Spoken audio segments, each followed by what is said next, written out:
Here's the 6 core lifts I utilize to be able to reach a 44-inch vertical jump. Hey, what's going on, guys? Chris Barner here, Overtime Athletes. About 7 years back, I set out a goal to be able to reach a elite vertical jump, right? I wanted to reach a 42-inch vertical, and I ended up achieving a 44. Now, this took over a year plus of training, but during that time, all the little ins and outs I learned to be able to achieve that were something that I have taken with me in my coaching career. And I often get asked about a lot of the different programming and methods, and I've gone over a lot of that, but one of the things I wanted to touch on were what were the actual 6 core lifts I absolutely hammered throughout that entire year that supported me in reaching that elite vertical. So let's get right into it. So first one, which was an absolute staple in the program, was going to be a high box squat. The reason why I like the high box and why I was really hammering it was because I wanted to train joint angle specificity. So I wanted to be able to get in an angle as if I were to essentially drop down, right, and perform that vertical jump. So this is a little bit lower. I usually had a pad on it, but essentially what I was doing was being able to load over 100% of my 1 rep max. And I was really able to move a load as fast as I can concentrically. So I really focused on just being able to support that. Now, you gotta have the prerequisite. Obviously, once you sit on that box, and it's not a squat to box, it's an actual box squat, you have to have, right, the foundation. You gotta be able to have the strong enough foundation within your trunk to be able to support that load. But once you do, I think it's an extremely powerful movement that you can really load up the intensity. And that's something that I continued to strive for, to continue to get heavier and heavier and overall just be able to push the intensity in my training. That's really one of the staples that I use to develop my absolute strength. So that for me, number one, I hammered that throughout the entire thing. The other squat variation that I utilized that was very paramount was a band resisted squat. So essentially what I would do is basically just take bands and I'd wrap them around, and then essentially I put them on the bar just like that through using some pins. What this does, and what kind of other people call is accommodating resistance, right? So essentially as we go through a longer range of motion, if you will, what happens is the weight gets lighter, it gets easier. So I'm accommodating for it by being able to create resistance. So as that band stretches, the intensity, the load gets heavier, right? So I'm able to train through those different joint angles, being able to explode all the way up. And obviously I play with certain tempos, but the biggest thing when doing band resisted squats was being able to explode the bar through that entire range of motion. And as it's going through that entire range of motion, it accommodates for when it gets easier in that joint angle, and then I can continue to increase the intensity in the lift. That's number 2, one of my all-time favorites, was a huge staple in my lifts. Again, I played with the tempos, but regardless, it always looked the same as far as the movement goes.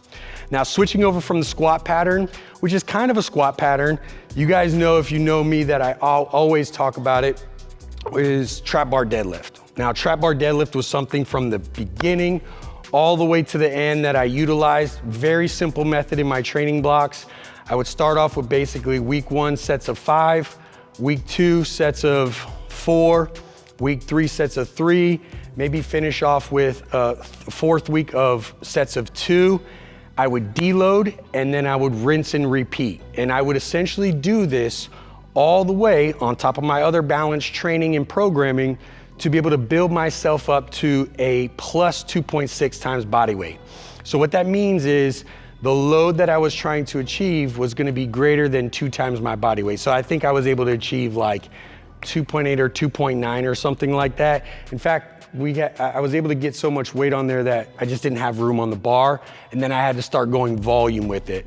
But the overall goal was to build my absolute strength up and my capacity up as much as I possibly could, and I just stayed focused on the bread and butter of a trap bar deadlift. Every now and then I would mix it up. I would go low handle, regular handle, and then I would even put it on blocks to train a different range of motion. Where I can actually load up a little bit more, make it a little bit, a little bit easier, if you will. It's not a deep sticking point, but the biggest thing is that I was focused on being able to push more weight with the trap bar deadlift. The next one that I hammered through my training was going to be a banded kettlebell swing. So the banded kettlebell swing was basically taking a medium-sized band. I would basically wrap it around a kettlebell and essentially stand in it and perform your normal kettlebell swing. Now, the reason why I love this is because on the up phase, right, it obviously accommodates for resistance, so it got heavier as I came up because the resistance of the band, but then also more so is the eccentric phase, which is the down phase, right? So as that band stretched, right, just like a rubber band, it snaps back and it pulls me down rapidly where I would need to decelerate that weight. So I would start with, a little bit of volume, maybe just regular kettlebell swings, and then I really started going with intent on the banded kettlebell swing. And I would really focus on being able to increase that weight, but I was also focused on the speed of the movement, right? So it was a lot of intent with that hip hinge movement, and I was really focused on being able to control that weight and decelerate it on the way down. So that's going to be number 4, one of the staples that I had in that training. Number 5, I used a plethora of unilateral strength movements, whether it be walking lunges, reverse lunges, elevated reverse lunges, step ups.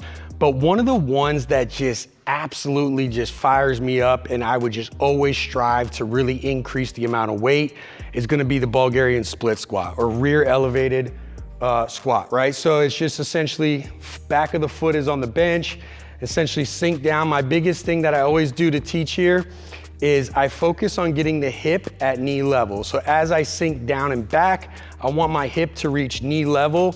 And essentially all I would do is load this up as much as I can. These absolutely suck, but it's one of those lifts that you get the most bang for your buck.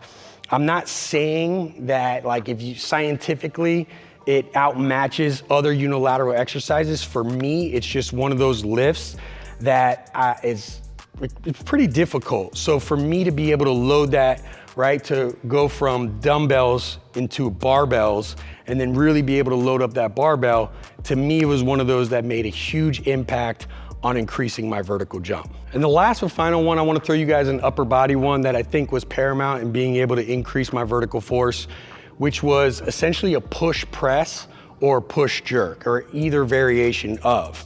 So I would start in the beginning of my training blocks, kind of in that prep phase, early on in that training series, and I would do, overhead pressing.